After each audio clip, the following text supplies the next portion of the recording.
এবার আমি অনুরোধ করব মাননীয় অর্থমন্ত্রী শ্রী ডক্টর স্বপন দাশগুপ্ত মহাশয়কে।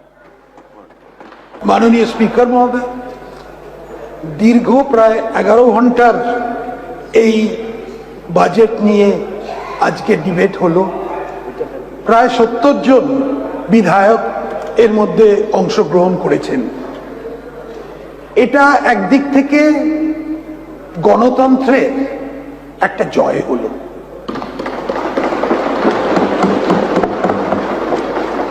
একটা আমরা পশ্চিমবঙ্গে একটা ট্রেডিশন করে নিয়েছিলাম যেখানে বিনা ডিসকাশনে, বিনা ডিবেটে অনেক কিছুই পাস হয়ে যেত।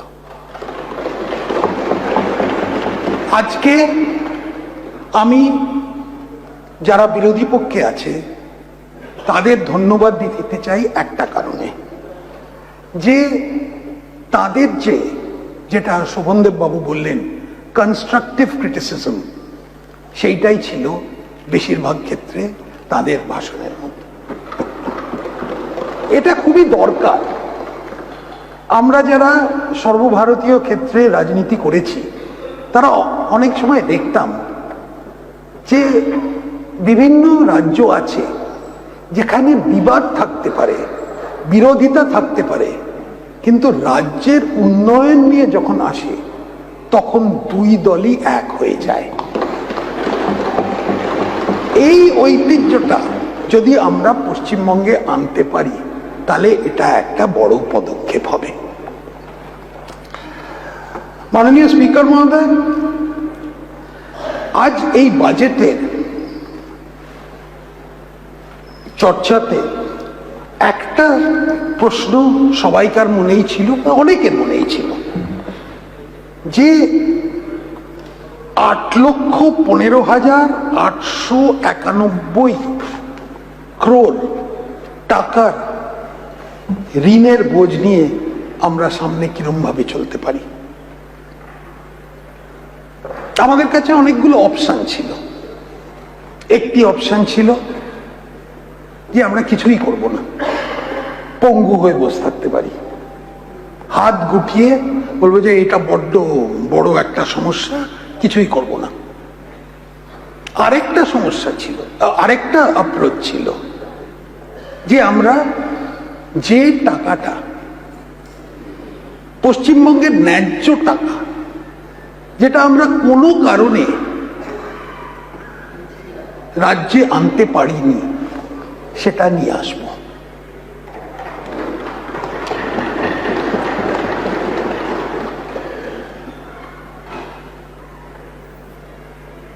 যে টাকাটা কেন্দ্র থেকে আসছে সেটা বিদেশ থেকে আসছে না, সেটা ভারতবর্ষ থেকে আসছে। আমরা ভারতবর্ষের একটি অঙ্গ, আমরা ভারতবর্ষের এই ফেডারেল স্ট্রাকচার। আমরা বাংলার গর্ব বলে কিছুই নেব না, অন্য দেশ, অন্য রাজ্য থেকে পুঁজি নেব না, অন্য রাজ্য থেকে কিছু দেওয়ার মানে কেন্দ্র থেকে কিছু নেব না। এই ধরনের মানসিকতা থেকে আমরা এখন দূরে চলে যাচ্ছি, যেটা আমরা পশ্চিমবঙ্গ হচ্ছে ভারতের অঙ্গ।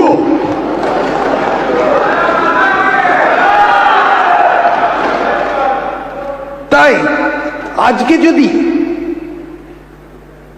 60,000, ওই আমি একটা রাফ এস্টিমেট বলছি, 60,000 কোটি টাকা কেন্দ্রীয় প্রকল্প থেকে আমরা পশ্চিমবঙ্গে আনতে পেরেছি, এটা নিয়ে আমি গর্বিত। আমি আমাদের মুখ্যমন্ত্রীকে ধন্যবাদ দিচ্ছি। আমি ধন্যবাদ দিচ্ছি আমাদের নির্মলা সীতারামন ফাইন্যান্স মিনিস্টার, আমি ধন্যবাদ দিচ্ছি নরেন্দ্র মোদী আমাদের প্রধানমন্ত্রী, সবাইকে, যে তারা এক এক করে দেখিয়ে দিয়েছে যে এই প্রকল্পগুলো নিয়ে আপনারা পশ্চিমবঙ্গে কাজ করুন। এই প্রকল্পগুলো পড়েছিল, এই প্রকল্পগুলো আমরা কোনোদিন অ্যাপ্লাই পর্যন্ত করিনি, ওই জন্য আমরা পাইও নি।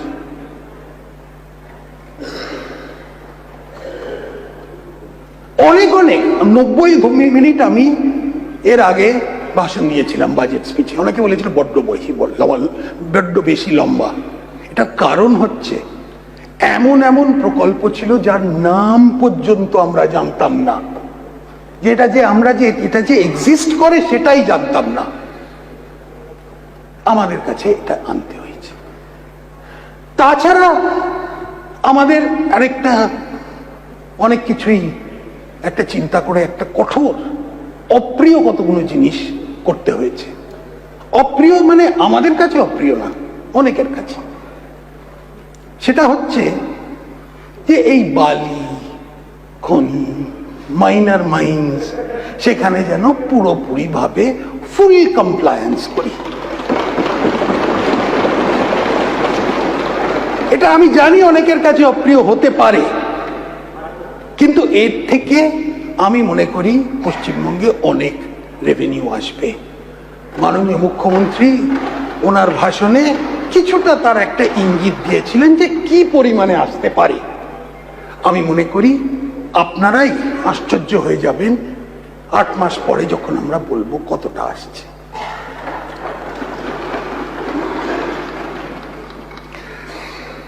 এছাড়া আমরা প্রায় 10,000 কোটি টাকা সেন্টার থেকে গ্রান্ট হিসেবে পাবো যদি আমরা কিছু কিছু আমাদের অ্যাডমিনিস্ট্রেশনে বা অন্য কিছুতে রিফর্ম করতে পারি। আমরা যদি প্রশাসনিক ব্যবস্থাটা আর একটু ভালো করে রাখতে পারি, এটা খুব গুরুত্বপূর্ণ। কারণ আজকে আমরা একটা নতুন দিশা, নতুন রাজনীতিতে এসেছি। সেই কারণেই হয়তো বিরোধী দলের থেকে আমরা জানতে পারলাম যে মালদা এয়ারপোর্টে কত রকমের দুর্নীতি হয়েছিল। আমরা জানতে পারলাম যে ওখানে ইন্ডাস্ট্রিয়াল পার্কে যাদের জমি দেওয়া হয়েছিল তারা হচ্ছিল ইনফ্লুয়েন্সিয়াল, নট ইন্ডাস্ট্রিয়াল। আমরা জানতে পারলাম কুণাল বাবুর কাছ থেকে যে কলকাতার ওয়েটল্যান্ডসে কত বড় দুর্নীতি হয়েছিল। এই ব্যাপারটা আবার আমরা জানতে পারলাম অনেকের কাছ থেকে। আমরা জানতে পারলাম মাননীয় কসবার এমএলএ এর কাছ থেকে যে প্রচন্ড সাইবার ক্রাইম নাকি হচ্ছে। আমরা নওশাদ সিদ্দিকী ভাইয়ের কাছ থেকে জানতে পারলাম যে কত রকম fake schedule caste, schedule tribe certificate এসছে।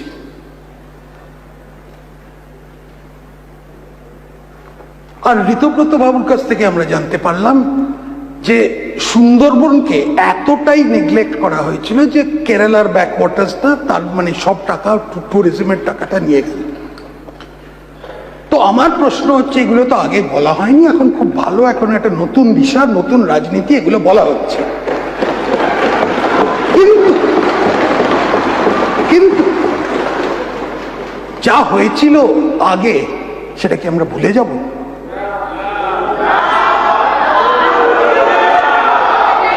এই জন্যে সামনের দিনে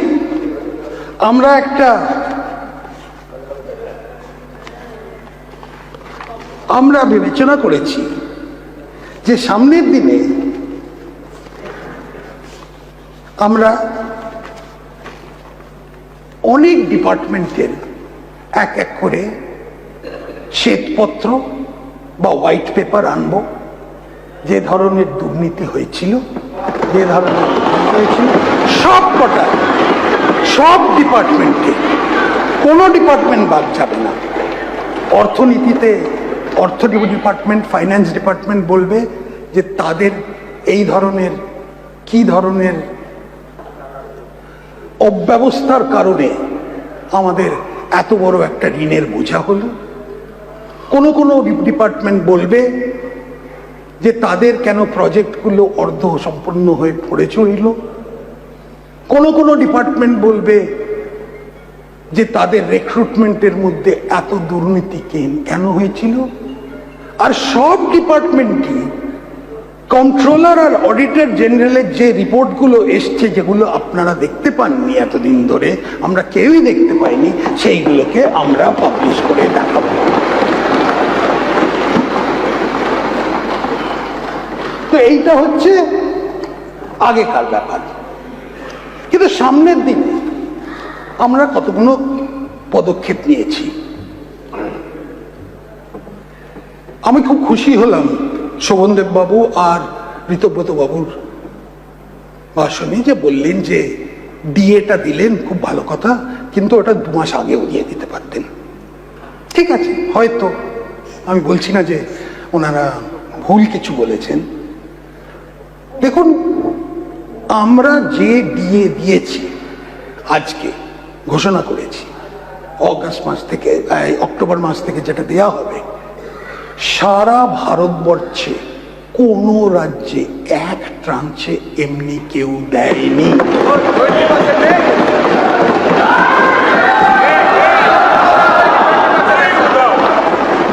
যেখানে আগে প্রতিশ্রুতি ছিল 4%, সেগুলো আবার ঘোষণা করা হয়নি, অবৈধভাবে বলা হয়েছিল, আমরা সেখানে 20% দিয়েছি। তো এখন প্রশ্ন আসতে পারে যে কেন আপনাদের এত জেনারেস হবার কি দরকার ছিল? এটা স্বাভাবিক একটা প্রশ্ন আসতে পারে। দেখুন, আমরা যখন মে মাসে নির্বাচিত হলাম, মে 4 তারিখে, একটা জিনিস দেখলাম যে পশ্চিমবঙ্গের বিভিন্ন কোণায় ক্ষোভ,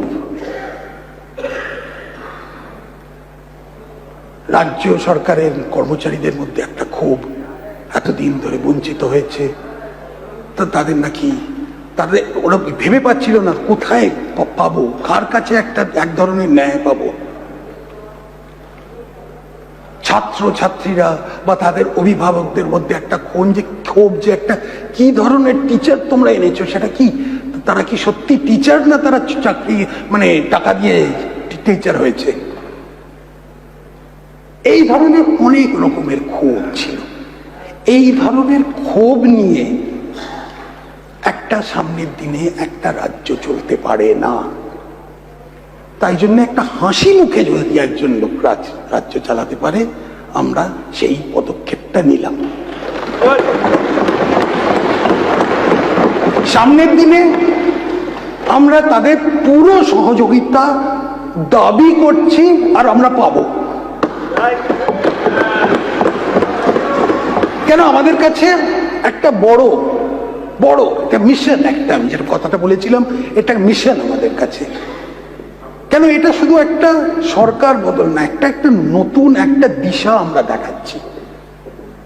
যখন আমরা এসছিলাম পশ্চিমবঙ্গে, তো একটা হতাশ, সবাই হতাশ যে চলে যাব, কিছু নেই, ছেলে মেয়েরা নেই, তারা চলে যাচ্ছে এক এক করে, নাতি নাতনিদের দেখবো না, কলকাতা একদম একটা ওল্ড এজ হোম হয়ে গেছে, কোনো জায়গায় কেউ ইনভেস্টমেন্ট করবে না, কিচ্ছু না, পশ্চিমবঙ্গ যেন একদম অপ্রাসঙ্গিক হয়ে গেছিল পুরোপুরি ভাবে।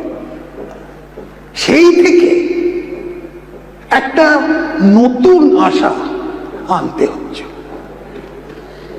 আপনারা হয়তো বলবেন যে এইখানে এই হেডে আরেকটু বেশি বরাদ্দ করতে পারতেন, এইখানে ঠিক আছে, আমি মেনে নিচ্ছি, আরেকটু দেয়া যেতে পারতো হয়তো, কিন্তু এই বাজেটটাই 8 মাসের বাজেট, এটা হচ্ছে এক ধরনের একটা দিশা, একটা সামনের দিকে আমরা কোন পথে এগোচ্ছি সেটা একটু দেখিয়ে দেওয়া।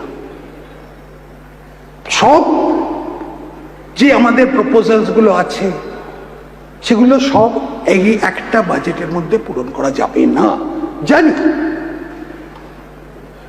কিন্তু এর ভিত্তিতে আমরা সামনের দিনে এগোবো।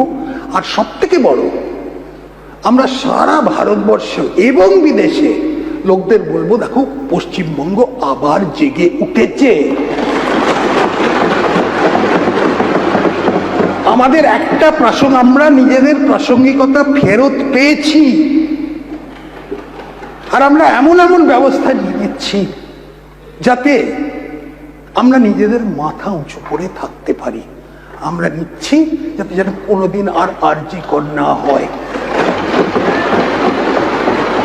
সেটা একটা লজ্জার ব্যাপার ছিল। এটা লজ্জার ব্যাপার ছিল যে শিক্ষা ক্ষেত্রে কি ধরনের কেনা বেচা হয়েছিল। এইগুলো থেকে আমাদের বেরোতে হবে। হয়তো পারবো, একটু সময় হয়তো লাগবে, কিন্তু আমরা মনে করি যে পশ্চিমবঙ্গ অনেক হয়েছে। লোকেদের একদম একটা লেভেল অফ ফ্রাস্ট্রেশন এমন হয়ে গেছিল যে এবার তারা বলবে ভাই এবার কিছু করতে হবে যদি আমরা বাঁচতে চাই। কিন্তু এ সত্ত্বেও অনেক অনেক ডিমান্ড এসছে আমাদের কাছে যে তারা কোন জায়গায় কলেজটা, উইমেন্স কলেজ কোথায় আমরা অ্যানাউন্স করেছি, আরো বেশি করা উচিত ছিল। অনেকের কাছে এসছে যে অন্নপূর্ণ ভাণ্ডারে কি করা হবে। কুণালবাবু খুব ভালো কতগুলো আমাদের সাজেশন দিয়েছে, তার নির্বাচন ক্ষেত্রে কোন জায়গায় কি করা যেতে পারে। নিশ্চয়ই এগুলো সবাই কিছু কিছু আমরা সেগুলো ডিপার্টমেন্টে দিয়ে দেবো, ফরওয়ার্ড করে দেবো with a recommendation, with a positive recommendation যে এটা প্লিজ এটা দেখুন, এটা যেন করে দেন। অন্নপূর্ণ ভাণ্ডার নিয়ে অনেকেই প্রশ্ন রেখেছে যে এটা কি ভিত্তিতে করেছে। একটা সত্যি কথা, এটা একটা লক্ষ্মীর ভাণ্ডার আর অন্নপূর্ণ ভাণ্ডারের মধ্যে একটা আলাদা ফিলসফি চলছে। লক্ষ্মীর ভাণ্ডারটা ছিল যাকে বলে ইউনিভার্সাল স্কিম, যাতে আমার স্ত্রীও হয়তো গিয়ে বলতে পারো আমার একটু পকেট মানি দরকার, একটু আমি গিয়ে নিয়ে নিচ্ছি। অন্নপূর্ণ ভাণ্ডার অন দি আদার হ্যান্ড যেটাকে বলা যায়, এটা হচ্ছে মিনস টেস্টেড, যাদের এটা দরকার সব থেকে বেশি। এইটাই হচ্ছে এটার পার্থক্য। আমি শুধু বলছি না যে এটা শুধু মহিলাদের জন্য বা ওটা অন্য লক্ষ্মীর ভাণ্ডারটা আর একটু ফ্লেক্সিবল ছিল এ ব্যাপারে, কিন্তু এইটাই ছিল আলাদা একটা দিশা। তারপরে হচ্ছে অনেক রকমের স্কিম যেগুলো হল। তো আমরা হিরণবাবু ধরুন বলেছেন যে ওনার একটা ব্রিজ দরকার ছিল, খুব জরুরি। আমি মনে করি ওই জায়গাটায় একটা ব্রিজের দরকার, আরো একটা দুটো জায়গায় ব্রিজেরও দরকার আছে। হয়তো এই বছর করতে পারিনি, কিন্তু একটা আশ্বাস দিচ্ছি সামনের দিনে ওটা দেখা হবে। এটাও আমি আশ্বাস দিচ্ছি অনেকে যাদের হয়তো বেতনটা এই বাজেটে বিভিন্ন কারণে বাড়াতে পারা যায়নি। আমি বলছি না তাদের দাবিটা অন্যায্য, তাদের ন্যায্য দাবি আছে, কিন্তু বিভিন্ন কারণে আমরা পারিনি। ওই ঋণের বোঝাটা হচ্ছে তার একটা ব্যাপার। কিন্তু এইটুকু প্রতিশ্রুতি দিতে পারি যে মার্চ মাসে যখন বাজেট বা ফেব্রুয়ারি মাসে যখন পূর্ণ বাজেট হবে তখন খুব সহানুভূতির সঙ্গে এগুলো দেখা হবে।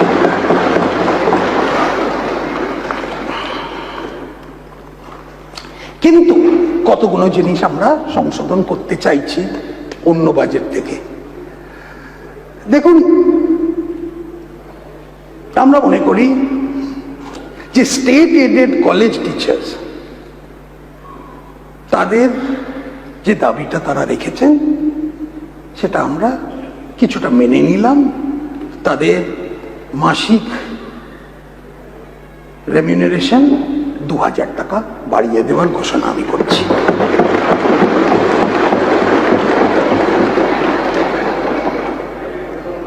ভোকেশনাল টিচার যারা ন্যাশনাল স্কিল কোয়ালিফিকেশন ফ্রেমওয়ার্কের মধ্যে আছে তাদের একটা অনারেরিয়াম দেয়া হয়, সেটা স্টেটের রাজ্যের শেয়ার থেকে 2000 টাকা আরো বাড়িয়ে দেওয়া হচ্ছে।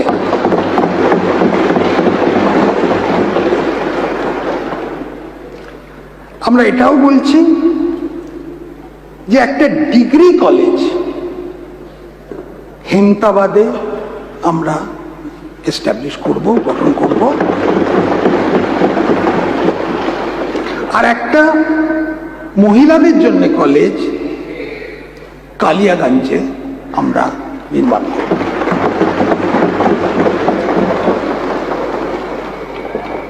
গতকাল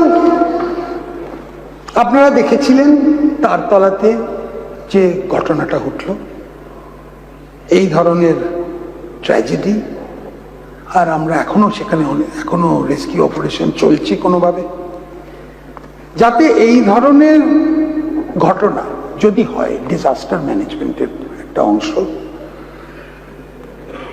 আমরা একটা বিশিষ্ট বাহিনী তৈরি করছি, যেটা এমার্জেন্সি সিচুয়েশনে আসতে পারে। 200 জন হাইলি ট্রেন্ড, ভালোভাবে ইকুইপমেন্ট দিয়ে করা হবে। তাদের মধ্যে 50 জন থাকবে পাহাড়ি এলাকাতে, 50 জন থাকবেন সুন্দরবনে, এবং 100 জন রাজ্যের অন্য অন্য জায়গায়। এটা একটা খুবই গুরুত্বপূর্ণ ব্যাপার, কেন অনেক রাজ্য এগুলো রেখেছে। আপনাদের মনে আছেন আমফানের সময় উড়িষ্যা থেকে কিরকম এসে আমাদের সাহায্য করেছিল। এই ধরনের একটা বাহিনী দরকার, তাই জন্য এটা করেছে। আর শেষে বলছি যে একটা মহিলা থানা সন্দেশখালিতে আমরা গঠন করছি। কেন সন্দেশখালিতে করা হবে সেটা নিয়ে আমি বিস্তারিত আর বলতে চাই না। দেখুন, সামনের দিনে আমাদের কাছে একটা বড় চ্যালেঞ্জ, এটা একটা বড় চ্যালেঞ্জ হচ্ছে। একদিক থেকে আমরা মানুষকে কোনোভাবে খুশি করতে চাই, যাতে যারা স্বতঃস্ফূর্তভাবে উৎসাহের সঙ্গে তারা কাজ করে এবং সহযোগিতা করে এবং সামনের দিনে পশ্চিমবঙ্গকে পুনর্নির্মাণ করার তার মধ্যে একটা বড় অংশ নেয়। আরেকদিকে আমরা বাইরে থেকে পুঁজি আনতে চাই, বাইরে থেকে এক ধরনের যত রকমের সাহায্য না, ইনভেস্টমেন্ট যেটা আনতে চাই। তো ঋতব্রত বাবু মনে করেন যে এটা একটা আমাদের প্রফিট ম্যাক্সিমাইজেশন ব্যাপার আছে। আমি ওই ধরনের মার্ক্সবাদ তত্ত্ব থেকে একটু সরে যেতে চাই। আমরা এখন লস ম্যাক্সিমাইজেশনটা করতে চাই না, যেটা এখানকার হ্যাবিট হয়ে গেছিল যে লস ম্যাক্সিমাইজেশন। তাই আজকে আমরা যদি নতুন সংস্থা আনতে পারি আর মানুষকে বলতে পারি যে পশ্চিমবঙ্গে আমাদের সবই আছে, সম্পদ আছে, কিন্তু স্কিলের একটু ডেফিসিট আছে, আবার ফেরত আনতে হবে আমাদের অনেককে, একটা ঠিক মতো পরিবেশ তৈরি করতে হবে। এই পরিবেশ তৈরি করার জন্যই আজকে এই বাজেটটা। আপনারা বলতে পারেন আরেকটু, হ্যাঁ আমি বলেই যাচ্ছি যে আরো এটার মধ্যে আরেকটু বেশি দিন ওই ট্যুরিজম, সুন্দরবনে আরেকটু বেশি দিন, কোনো জায়গায় আরো 5টা কলেজ করা যেত, নিশ্চয়ই করা উচিত, হবেও হয়তো কোনোদিন না, এই 5 বছরের মধ্যেই হবে।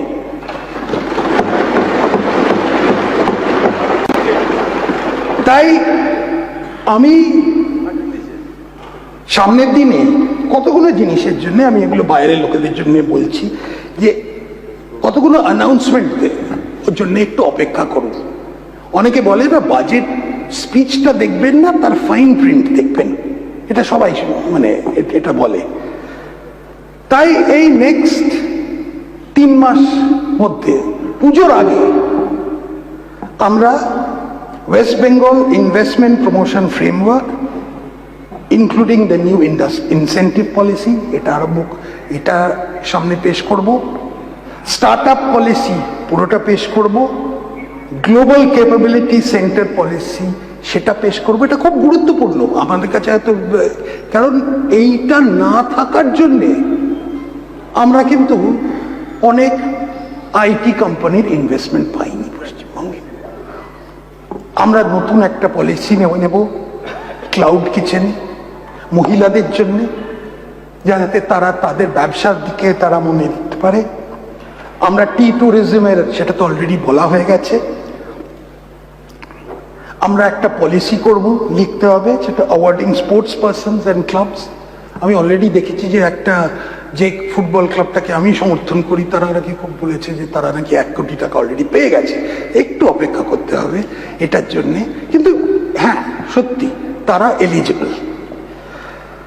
আর আমরা এআই মিশন, এটার জন্য একটা পলিসি লিখিত ভাবে দেওয়া হবে। এটাও বলা হয়েছে অনেকে বিভিন্নভাবে যে আমরা নাকি কোনোভাবে মাইনরিটিসদের একদম তুচ্ছ করে দেখেছি, অগ্রাহ্য করেছি। এতে বিভিন্ন রকমের ভাষাও আমাদেরকে বলা হয়েছে। আর রব্বানী সাহেব আমাদের ইংরেজিতে উনি বলেছিলেন যে ফ্যাসিজম কথাটা উনি ব্যবহার করলেন। You spoke in English, so I will answer you very briefly in English if you don't mind. It's all right to make profound announcements. In the 25-26 budget, a sum of 5,602 crores, 0.29, I'm leaving the 0.29,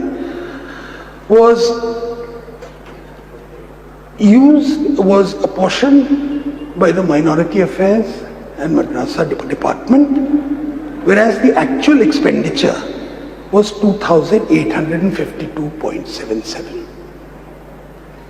So, keeping that in mind, আমাদের allotment for this year is 2,165 crores. কিন্তু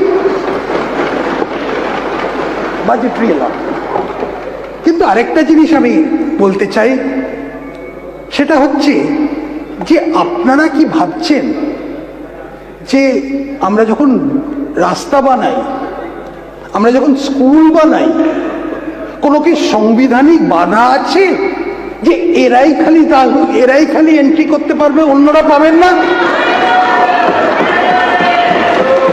আমাদের কি লেখা আছে যে এই রাস্তায় খালি হিন্দুরা যাবে, এই রাস্তায় অন্য কেউ যেতে পারবে না? সবাইকার একটা পরিচয় আছে, তারা ভারতবর্ষের নাগরিক, আর সেই পরিচয়টাই আমরা রাখতে চাই। আর সব ভারতীয় নাগরিকের সমান অধিকার আছে, আর সেই সমান অধিকারটাই আমরা এস্টাবলিশ করতে চাই। আজকে এই বিবাদের রাজনীতি ভুলে যান, প্লিজ একটু ভুলে যান। একটা নতুন বাংলা আমরা স্থাপন করছি, যেখানে আমরা সামনের দিনে এগোতে চাই, আমরা সামনের দিনে প্রোগ্রেস করতে চাই, আমরা সামনের দিনে এমন হতে চাই যাতে আমরা নেক্সট 4 বছরে highest GDP in the whole of India growth দেখাতে পারি।